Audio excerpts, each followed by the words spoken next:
रहे हैं। तो हेलो फ्रेंड्स, आज हम करने जा रहे हैं कंजर्वेशन ऑफ एनर्जी को बहुत इंपॉर्टेंट और एक ट्रिकी सा न्यूमेरिकल। तो देखते हैं वो न्यूमेरिकल क्या है जो आपको बच्चों को ट्रिकी ज्यादा लगता है। हम यहाँ पे एक स्ट्रिंग बनाएंगे और यहाँ पे एक ट्रॉली के साथ बांध देंगे उसे।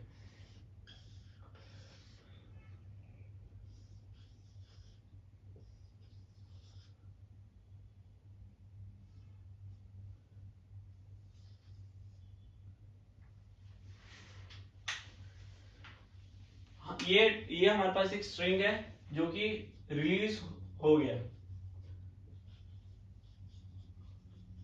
स्ट्रिंग जो है वो रिलीज हो गया, मतलब पहले कंप्रेस था, अब रिलीज हो गया। अब उसके बाद हमें जब ये कंप्रेस था उसके बाद ट्रॉली से बंधा हुआ था, तो उसको जब इसको रिलीज किया तो ट्रॉली आगे जाएगी। नॉर्मल सी बात है, उस पर ट्रॉली फोर्स लगेगा वो आगे जाएगी। तो कितनी वेलोसिटी से जा रही है? 2 मीटर पर सेकेंड हमें क्वेश्चन में गिवन है।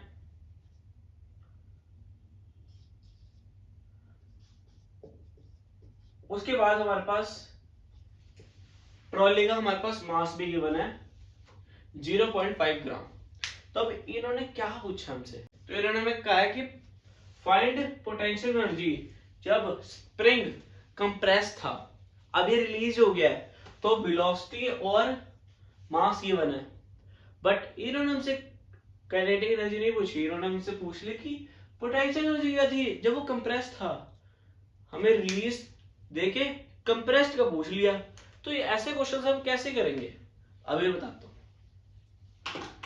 हमारे पास ये देखो, हमने पिछले हमने पिछले हमने पिछले वीडियो में समझा था कि जो एनर्जी है वो कंजर्व्ड रहती है, वो ना बनती है ना डिस्ट्रॉय होती है। इसका मतलब मैकेनिकल एनर्जी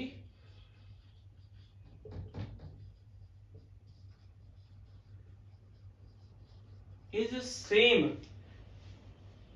सेम, मतलब मैकेनिकल एनर्जी सेम थी जब वो कंप्रेस था स्प्रिंग, और अभी भी सेम ही है जब वो रिलीज हो चुका है।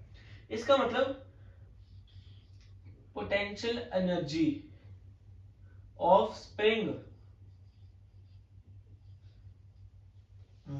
when it is compressed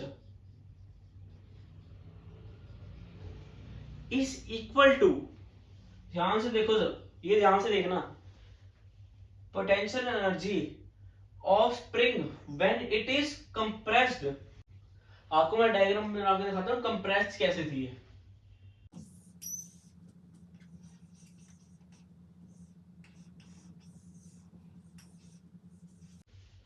The potential energy of spring when it is compressed is equal to kinetic energy of spring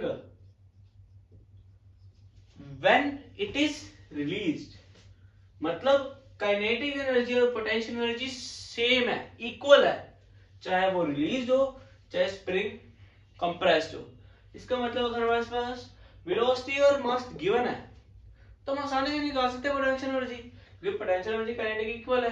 तो हम काइनेटिक एनर्जी निकाल देते हैं, half M square, simple half. इसको कैलकुलेट करा, 2 मल्टीप्लाई 2, मास कितने गिवन है 0.5। इसको कैलकुलेट करेंगे, 2 multiply 0.5 is equal to 1 joule.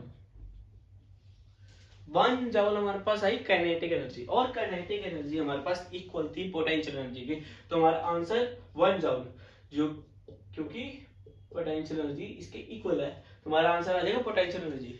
तो बच्चे इसमें पोटेंशियल एनर्जी नहीं निकाल पाते, वो कहते हैं भाई हमें वेलोसिटी और मास गिवन है तो हम कैसे निकाल देंगे, हम काइनेटिक एनर्जी निकाल सकते हैं। बट उन्हें ये नहीं पता होता kinetic energy of spring when it is released is equal to potential energy of spring when it is compressed. तो अगर ये न्यूमेरिकल समझ आया हो आसान वे में तो प्लीज इस वीडियो को लाइक करें। अभी एक और न्यूमेरिकल करने वाले हैं ऐसे ही। तो गाइस अब सेम हम इस तरह एक पेंडुलम का क्वेश्चन लेंगे। आपको बताता हूं क्वेश्चन क्या है। क्वेश्चन है, एक पेंडुलम है ठीक है, वो पहले इधर जाता है, हमने इसको पुश किया, उधर गया, अब वो यहां पे पहुंच गया।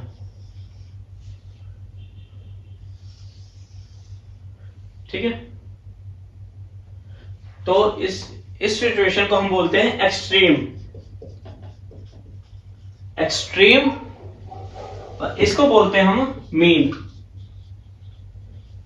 Mean extreme. अगर वहां पे है तो ये दोबारा इधर आएगा। ठीक है, और वाइस वर्सा दोबारा आगे पीछे जाता रहेगा।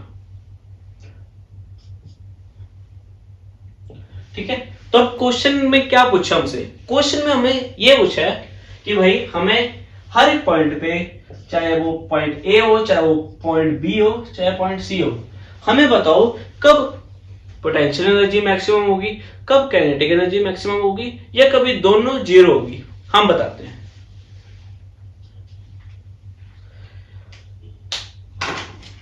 तो चलिए करना शुरू करते हैं। हम पॉइंट बी से स्टार्ट करते हैं। हम पॉइंट बी पे देखते हैं हमारे पास हाइट कितनी है। हम पॉइंट बी से देखते हैं। सबसे पहले हम पोटेंशियल एनर्जी निकालेंगे, मैक्सिमम मिनिमम क्या है। पहले पोटेंशियल एनर्जी निकालेंगे। पोटेंशियल एनर्जी का सबको फॉर्मूला पता है,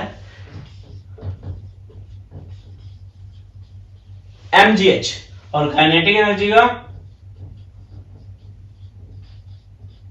हाफ एम बी स्क्वायर। अब पहले पोटेंशियल एनर्जी निकालेंगे, तो इसमें m और g नहीं पता हमें, छोड़ दो। हाइट क्या है, यहाँ पे हाइट क्या है, बॉब की यहाँ पे हाइट 0 है।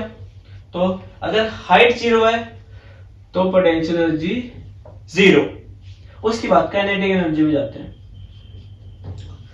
अब यहां ध्यान से देखो, हमने यहां से पुश किया, उधर गया, फिर दोबारा इधर आया, तो इस पॉइंट पे उसकी वेलोसिटी सबसे ज्यादा होनी चाहिए ना, क्योंकि वो हाइट से आ रहा है। जैसे कोई प्लेन आता है, वो लैंडिंग करता है ऐसे, तो जब वो लैंड करता है तो उसकी स्पीड सबसे ज्यादा होती है उस टाइम। तो वही बात है, आप सोचिए प्लेन है, यहाँ पे लैंड करता है, तो इस टाइम इसकी वेलोसिटी मैक्सिमम होगी, और मास तो सेम है क्योंकि बॉब तो एक ही है।